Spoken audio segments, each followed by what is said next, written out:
Welcome to another edition of our Books and Quotes series, and we're going to continue, but this is going to be the last time, at least for a while, where I'll talk about this book, Why We Get Sick by Dr. Benjamin Bikman. By my count, I've talked about it 4 times now, but we're waiting really till this episode to get to the really exciting part, which is what do you do about it? We've talked about how insulin resistance causes so many problems, and it is suspiciously present in heart disease and in high blood pressure, in obesity, and in dementia. We just find insulin resistance kind of like a criminal showing up in all the worst crime scenes. And so Dr. Benjamin Bikman wrote this book, and he has declared that he feels insulin resistance is really kind of at the root of almost all of our chronic worst kinds of problems, even so much as cancer. Not all cancer, but many cancers. So we've talked about all of that, but now we're getting to the good part, which is what do you do about it? It's not enough just to say we've got a problem and we're in bad shape and we've got trouble in River City. And that starts with T and that rhymes with P and that stands for pool. All right, I'm getting off track here. That's from The Music Man, in case you didn't know. But no, we do have trouble with insulin resistance. And so now what do you do about it? If you've got it, and a doctor says, well, you've got it, baby, and there's nothing you can do about it, well, that's pretty gloomy. That's depressing. A lot of people are very depressed after leaving the doctor, and they've been diagnosed as diabetic, and they've been told you can't hardly do anything except take your meds and just hope that you can hang on till the end. A lot of us don't see things that way, including Dr. Benjamin Bikman. As I've said before, he's not a medical doctor. He is a researcher and a scientist, but he's come to conclusions that a lot of medical doctors have come to, such as the medical doctor Richard Bernstein, the medical doctor Jason Fung, the medical doctor Dr. Ken Berry, and the medical doctor Brett Scher. So there's a lot of medical doctors that have come to the same conclusion. He's come by way of reading and research, not because he's had a lot of patience. He has no patience, so to speak. Anyway, as we get to it, I'll get right to the chase, cut to the chase here. He lists a four-pronged attack. That's the best way to say it. Four-pronged attack on reversing diabetes, or beating diabetes, or avoiding diabetes. Here's what it is. He says, here are my 4 pillars that provide the foundation of a smart plan. That is a smart plan to reverse your diabetes, your insulin resistance. Number 1, control carbohydrates. So let's just stop with number 1. And obviously, he believes, as I do, as so many do, that carbohydrates are a real problem, particularly the junk carbs. But when you get to a certain point, even the healthy carbs are not going to do you any good. So let's see what he says here. He says, controlling carbohydrates, this is the first and most fundamental principle for rapidly and effectively controlling insulin. So, number 1, numero uno, control those carbs. I don't like to use, I have to be honest, I don't really like the term control your carbs. I like slash your carbs, not eliminate them. I've never preached 0 carbs, and I know some go that direction, and they seem to do okay with it, but that's not been my approach, and I have my reservations about a 0-carb diet, basically a carnivore diet, for all your life. It's a great intervention. But anyway, when he gets to controlling carbs, he says this is the first and most fundamental principle for quickly dealing with insulin resistance. And he gives a list later on in this page of about how much your carbs should be. I've hardly ever done that. I've hardly ever said, and people will often ask me, how many carbs should I eat? And to me, the mic carbs are the most important. In other words, if you eat in such a way that your mic, the glucose meter, doesn't overreact, and you're not going past about 130, 140 max, you're probably eating a good amount of carbs. Well, he says something similar, but he doesn't talk about our friend Mike.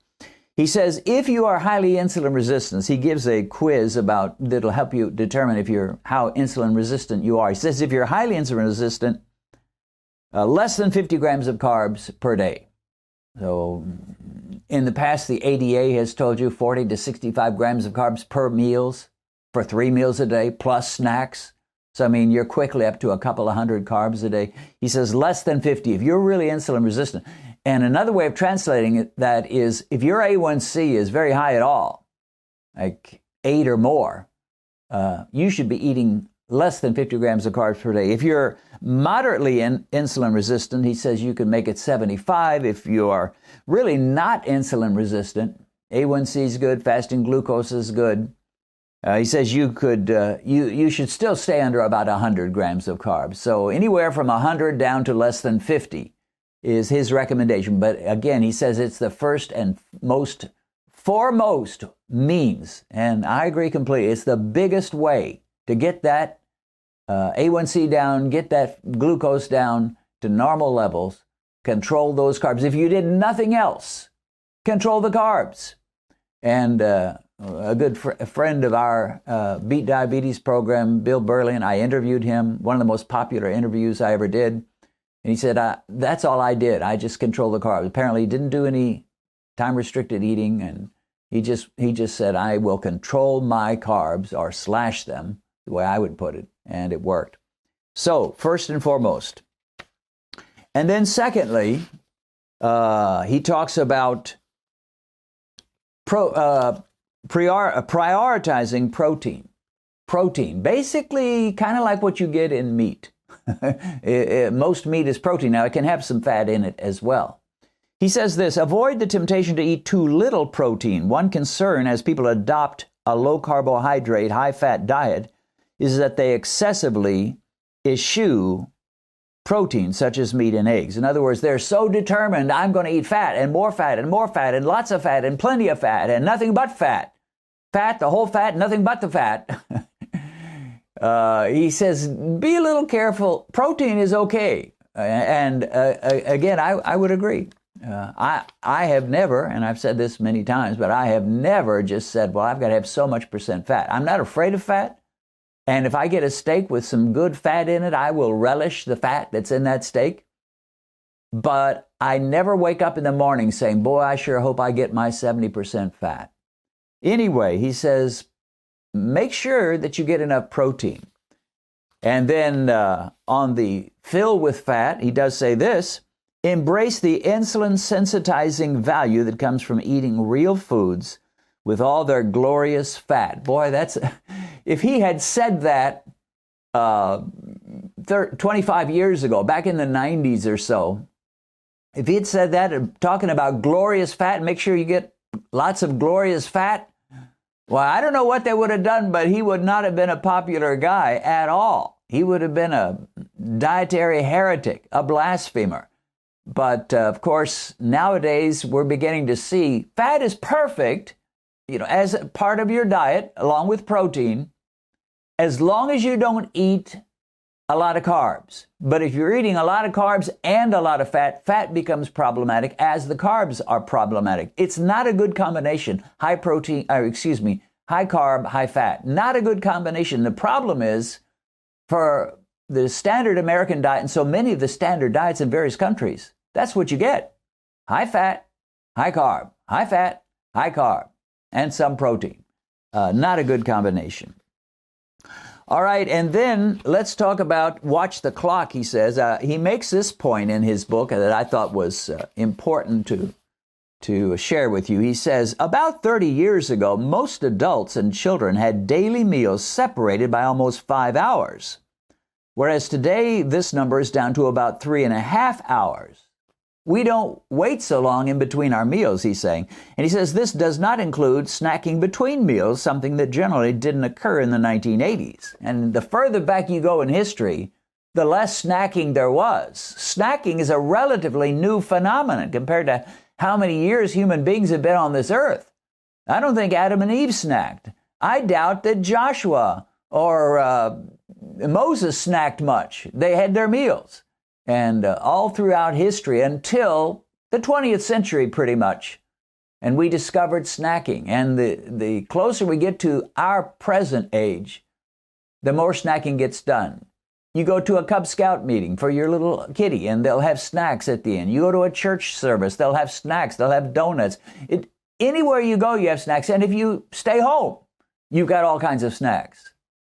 And I'll never forget what my sister told me when I was interviewing her about our mom. And I hadn't realized this. I hadn't thought about it. Mom had terrible diabetes, died at 80. She'd been in and out of the hospital for 15 years with like 15 or 16 procedures over the last 15 years, various bypasses and having her legs amputated and so forth. And Dad had none of that. He lived healthy until he was about 87, and then at that age he did die. But Mom and Dad ate the same food, the same diet. When Mom served dinner, guess what? Dad didn't ask for a different dinner, say, honey, I want a low-carb dinner. He ate everything Mom did, but he didn't eat as much. But one thing my sister told me, I'll never forget. She said, Mom ate snacks all the time, but Dad never snacked. He would eat a meal, and that would be the end of his eating until the next meal. Mom was overweight. She wasn't morbidly obese, but she was overweight much of her life. And Dad was always thin. And maybe that was part of it. So anyway, he's saying in the old days, we let some time stretch, between one meal and the next, and we didn't normally snack. Nowadays, it's different.